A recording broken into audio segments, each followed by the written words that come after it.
Hello. Namaste কাকা বাবু। কে বলছেন? আপনি আমাকে ঠিক চিনতে পারবেন না। আমি হলাম চুন্নিলাল। ওই আপনাদের আশীর্বাদে ছোটখাটো বাড়ি বানাই। হ্যাঁ, তো আমাকে ফোন করেছেন কেন? আমার তো বাড়ির দরকার নেই। আরে আপনার কেন দরকার থাকবে? ভগবানের আশীর্বাদে আপনার দক্ষিণ কলকাতায় এত বড় বাড়ি আছে। শুনেছি আপনার ছোট লড়কা লন্ডনে থাকে। আরে মশাই, কি চাই বলুন তো আপনার? আর আমার সম্পর্কে এত কথা আপনি জানলেন কি করে? আরে কাকা বাবু, এত রাগ করছেন কেন? বলছি বলছি আপনার সপ্তগ্রামে যে জমিটা আছে আমি ওটার জন্য ফান্ড করেছি। এর আগেও দুজন লোক আমার কাছে এসেছিল। আমি তো বলেছি ওটা আমার পূর্বপুরুষের সম্পত্তি, আমি বেচবো না। আমাকে এরপর ফোন করলে কিন্তু খুব খারাপ হবে বলে দিলাম। শুনেন কাকা বাবু, চুন্নি যা চায় সেটা নিয়েই থাকে। সিধা আঙুলে ঘি না উঠলে চুনি আঙুল টেরা করতে भी জানে। আমাকে ভয় দেখানো?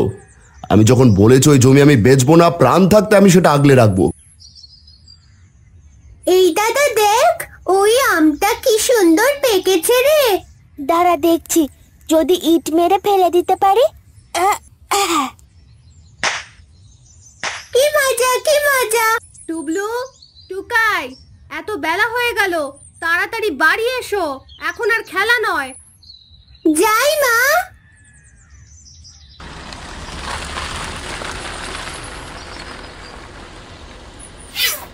বস, আমরা লোকেশনে পৌঁছে গেছি। আমাদের সাথে ইঞ্জিনিয়ারও এসেছেন। আপনি এখানে যে প্রজেক্টটা করতে চাইছেন সেটা খুব ভালোই হবে বলছে। শাবাশ। শোন, যত টাকা লাগে লাগুক, ওই জমিটা আমার চাই। তার জন্য যা করতে হবে তোরা তাই কর। ওকে বস, আমরা দেখছি। লালু আর কেলটুর সাথে কথা হয়ে গেছে। ওরা সব গাছ কেটে সাফ করে দেবে, আর ওই বাড়িটাও ভেঙে দেবে বলেছে। আর যাতে কোনো ক্যাচাল না হয় তোরা দেখে নিবি। আমি দেখছি ওই কমলেশ বাবু কিভাবে জমিটা আটকে রাখে।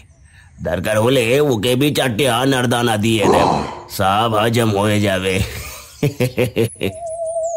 এই দাদা, এই লোকগুলো কি খারাপ রে? বলছে সব গাছ কেটে ফেলবে। চুপ চুপ।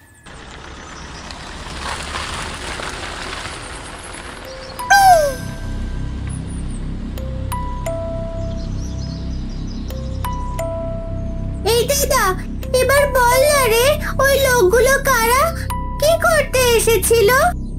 শোন, আমি যা বুঝলাম ওরা কিন্তু খুবই খারাপ লোক। ওই জমিটা ওরা দখল করে সব গাছ কেটে দিয়ে ওখানে একটা বড় কোনো বিল্ডিং বানাবে। দাদা, তাহলে আমরা খেলবো কোথায়? আর এত ভালো ভালো আম আমরা কিভাবে পাবো রে? খুব দুষ্ট তো লোকগুলো। দাঁড়া, আজকে বল্টু মামা আসুক, মামাই পারবে আমাদের একটা বুদ্ধি বের করে দিতে। ও বল্টু মামা, একটু দাঁড়াও। কি রে, কি হয়েছে? তোদের এত চিন্তিত দেখাচ্ছে কেন রে? মা খুব বকুনি দিয়েছে বুঝি? না গো মামা। এই দাদা, তুই বল না কি হয়েছে আজ?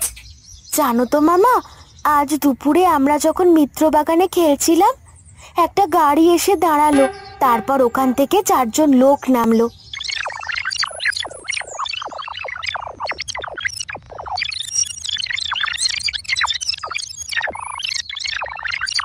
ও বুঝেছি, তার মানে কিছু বাজে লোকে জমিটার পেছনে পড়ে আছে। তোরা একটু নজর রাখিস, আমি দেখছি কিছু করা যায় কিনা।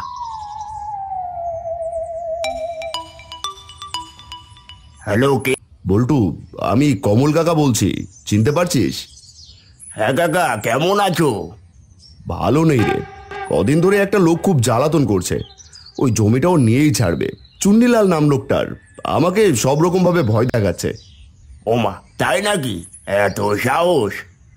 ভাবলাম তোর সাথে একটু আলোচনা করি। তুই একটু দেখ তো কিছু করা যায় কিনা। হ্যাঁ কাকা, তুমি চিন্তা করো না, ঠিক কিছু না কিছু করবোই। ওই হত ছাড়াগুলোকে কিছুতেই ছাড়বো না। ঠিক আছে রে বল্টু, এখন রাখি।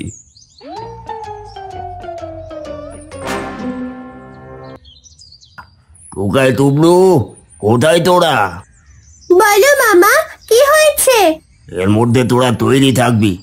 যেদিনই বাগে পাবো আমরা ভূত সেজে ওই হতচ্ছাড়াগুলোকে ভয় দেখাবো। মামা কি দারুণ বুদ্ধি এঁটেছো গো।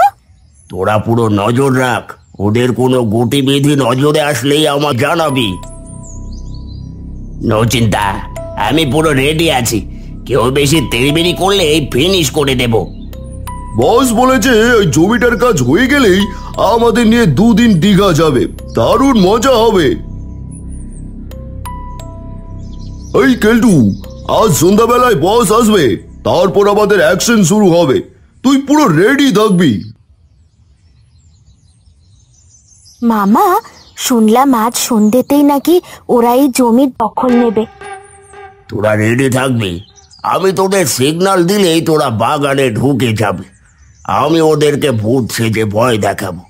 দাঁড়া, আগে সাদা চুলদাড়ি আর সাদা পাঞ্জাবি জোগাড় করতে হবে। ঠিক আছে মামা, আমরা তাহলে ঠিক রাতে 7:30টার সময় ওই বাগানে যাব। হ্যালো কাকা, আমি বল্টু বলছি। আমরা ঠিক রাত 7:30টার সময় ওই বাগানে যাব, তুমিও চলে এসো।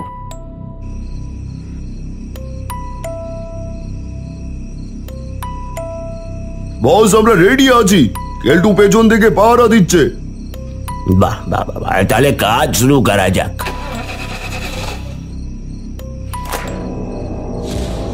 কিরে চুন্নি, কেমন আছিস?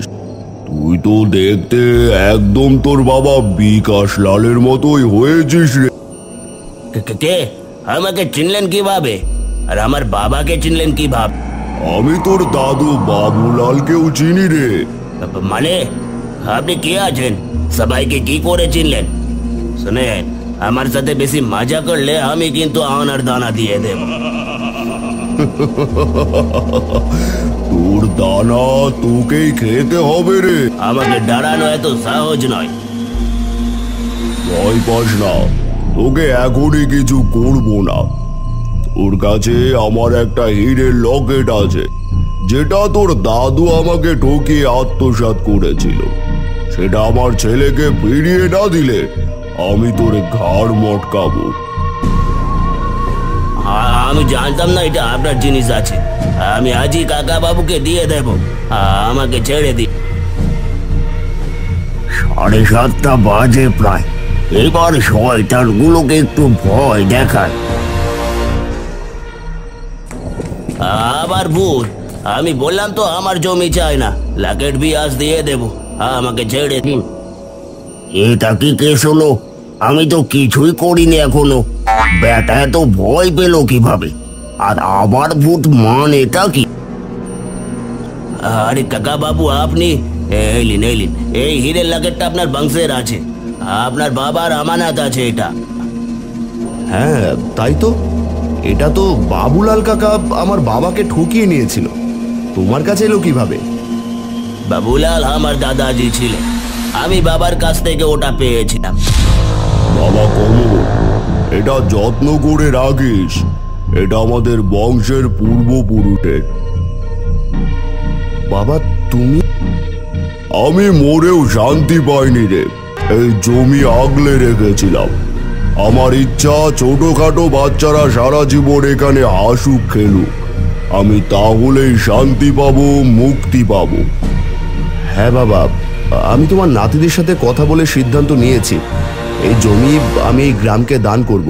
এখানে সুন্দর আমবাগান থাকবে, বাচ্চারা খেলবে, আর এই বাগানের নাম হবে আম্রকুঞ্জ। আমি भी এখানে সুন্দর প্রাচীর আর গেট বানিয়ে দেব, আমার বংশের পাপের প্রায়শ্চিত্ত হবে। আপনি মানা করবেন না কাকা বাবু।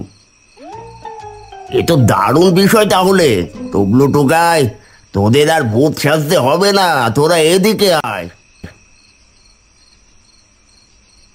মামা আমাদের খুব আনন্দ হচ্ছে গো, আমরা এই বাগানটা আবার ফিরে পেলাম। কত আম খাবো, কি মজা! একদম। তোমরা সব দিন এই আম্রকুঞ্জে আনন্দে থেকো।